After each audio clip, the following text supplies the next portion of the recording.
Horror कहानियां थी। काला जादू। अपने बेटे रिशु के माथे से टपकते हुए पसीने को देखकर सविता की हालत खराब हो गई। ऐसा आज पहली बार नहीं हुआ जब रिशु नींद से घबराकर जागा है। हाय मेरा बच्चा, न जाने किसकी नजर लग गई है तुझे। जब से मेरे बच्चे ने 10वीं के एग्जाम में स्कूल टॉप किया है तब से रोज बुरे बुरे सपने आने लगे हैं। हाँ माँ, मैंने आज फिर से एक काले साए को देखा। वो यहीं मेरी आंखों के सामने खड़ा था। माँ मुझे बचा लो माँ। वो मुझसे कह रहा था कि मुझसे बदला लेगा। माँ कहीं ये प्रशांत। चुप कर, कैसी बात कर रहा है? दोबारा उसका नाम मत लेना। तुझे पता है ना, उस प्रशांत ने आत्महत्या कर ली, तो बार बार उसका नाम मत लिया कर। मम्मी, क्या सच में प्रशांत ने आत्महत्या की थी? चुप कर, बहुत सवाल पूछता है आजकल। और फिर रात के वक्त सविता के पूरे घर में एक अजीब सा काला धुआं छाने लगा। गहरी नींद में सोई सविता की जैसे ही आंख खुली उसका दम घुटने लगा। वो दौड़कर रिशु के रूम की तरफ गई जहां उसके दरवाजे पर घूमती एक काली परछाई देख वो बुरी तरह से घबरा गई। कौन है वहाँ? कौन है? सामने आओ। ये मैं हूँ, तुम्हारी काली करतूत।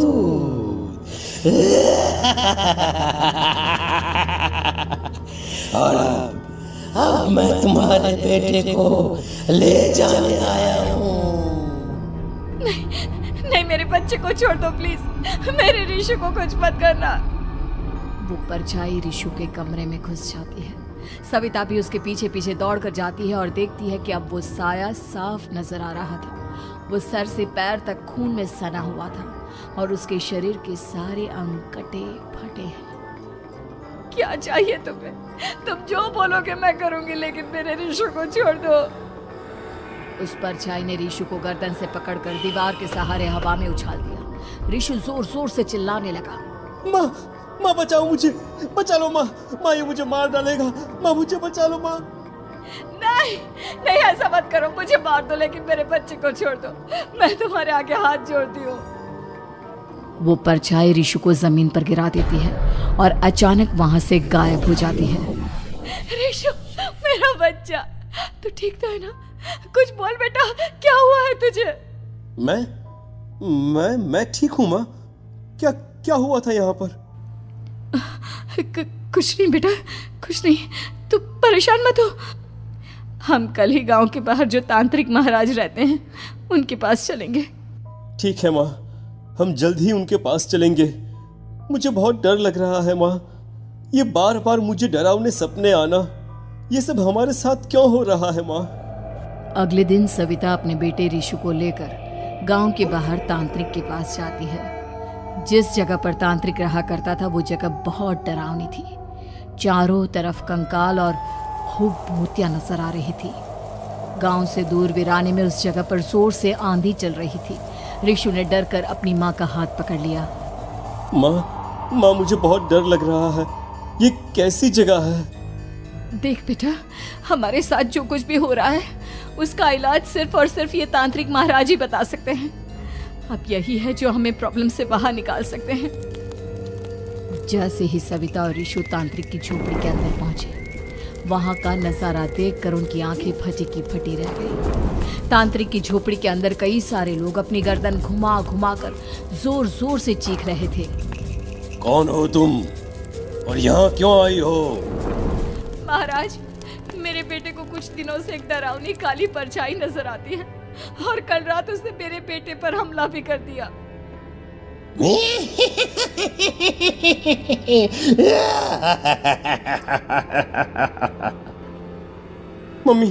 मम्मी हमें यहाँ से चलना चाहिए।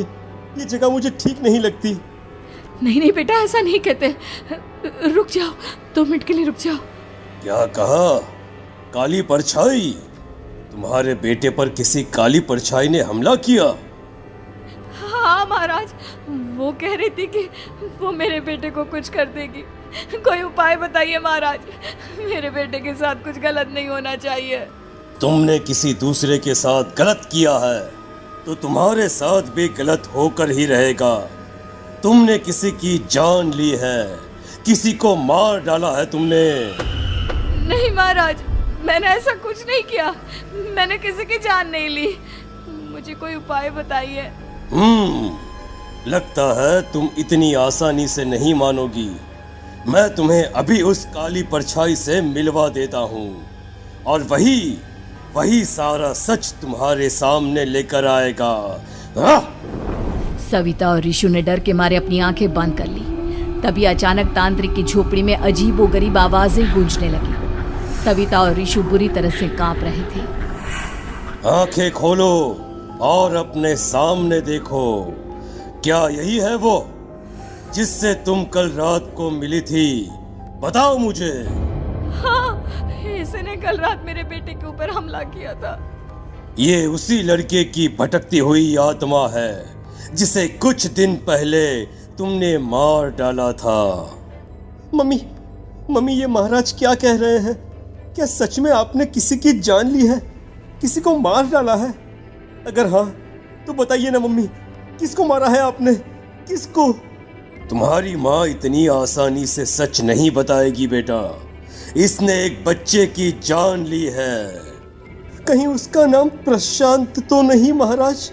वो मेरा दोस्त है, मेरा मतलब मेरा पड़ोसी है। सही पहचाना। देखा सविता, तुम्हारा खुद का बेटा भी जानता है कि तुमने किसी के प्राणों की बलि चढ़ा दी और इसीलिए अब उसकी बुरी आत्मा तुम्हारे घर में भटकती है। मुझे माफ कर दीजिए महाराज, मुझसे बहुत बड़ी गलती हो गई। प्रशांत हमारे पड़ोसी का बेटा था।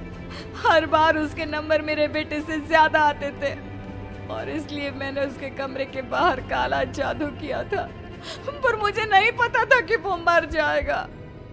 तुम्हारे उसी काले जादू वाली गुड़िया के अंदर एक बुरी आत्मा थी जिसने उस बच्चे के दिमाग पर बुरा असर कर दिया और उसी की वजह से उस लड़के ने अपनी बालकनी से कूदकर आत्महत्या कर ली। इसकी वजह सिर्फ और सिर्फ तुम हो, तुम। नहीं महाराज, जो कुछ भी हुआ मुझे नहीं पता था कि प्रशांत अपनी जान दे देगा। प्रशांत की आत्मा इस वक्त तुम्हारे सामने खड़ी है, हमसे बात करना चाहती है। बोलो क्या कहना चाहते हो? मैं जीना चाहता था, बड़ा होकर कुछ बनना चाहता था। आपके बेटे से मुझे कोई परेशानी नहीं थी। अरे वो तो मेरा अच्छा दोस्त था। मुझे माफ कर दो बेटा, मुझसे बहुत बड़ी गलती हो गई, मुझे माफ कर दो। माफ करने से मुझे वापस जिंदगी नहीं मिल जाएगी। मेरे माँ बाप आज भी मेरे लिए रोते हैं। आपने मेरे साथ बहुत गलत किया है, बहुत गलत। और तभी अचानक प्रशांत की आत्मा वहां से गायब हो जाती है। सविता जोर जोर से रोने लगती है। सुन लिया तुमने? ये तुम्हारे अपने ही किए हुए पाप हैं जो इस तरह से तुम्हारे सामने आ रहे हैं। माँ, ये आपने अच्छा नहीं किया। सिर्फ 10th बोर्ड के एग्जाम में मैं टॉप कर पाऊं, इसलिए आपने मेरे दोस्त के ऊपर काला जादू कर दिया। नहीं मम्मी, नहीं, अब हम कभी खुश नहीं रह पाएंगे, कभी नहीं।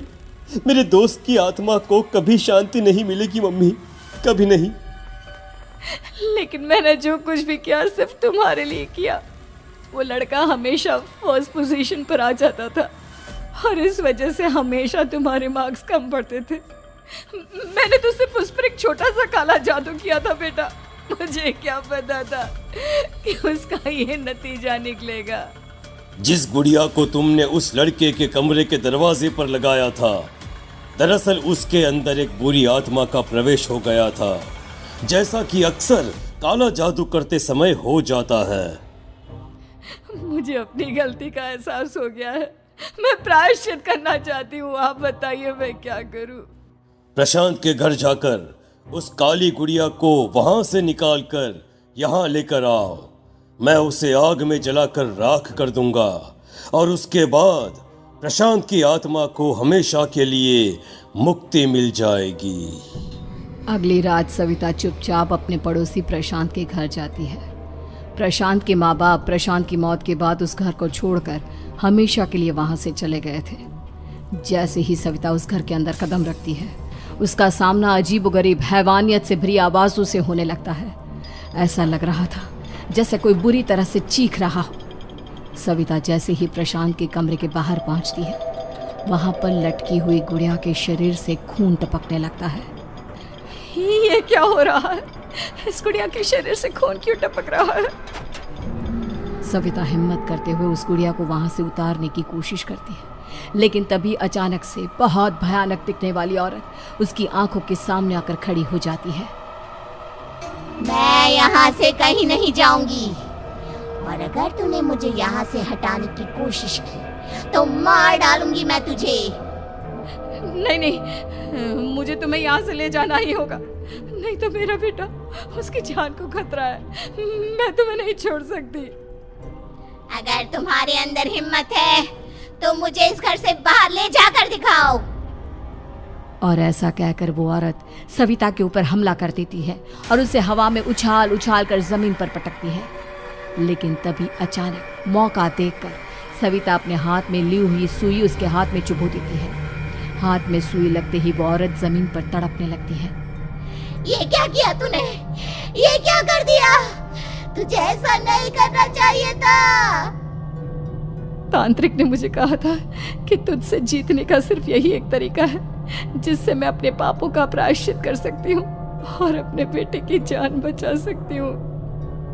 और उसके बाद वो डरावनी दिखने वाली औरत एक छोटी सी जादुई गुड़िया में तब्दील हो गई और सविता ने उसे ले जाकर तांत्रिक को दे दिया। तांत्रिक ने जादुई गुड़िया को आग के हवाले कर दिया।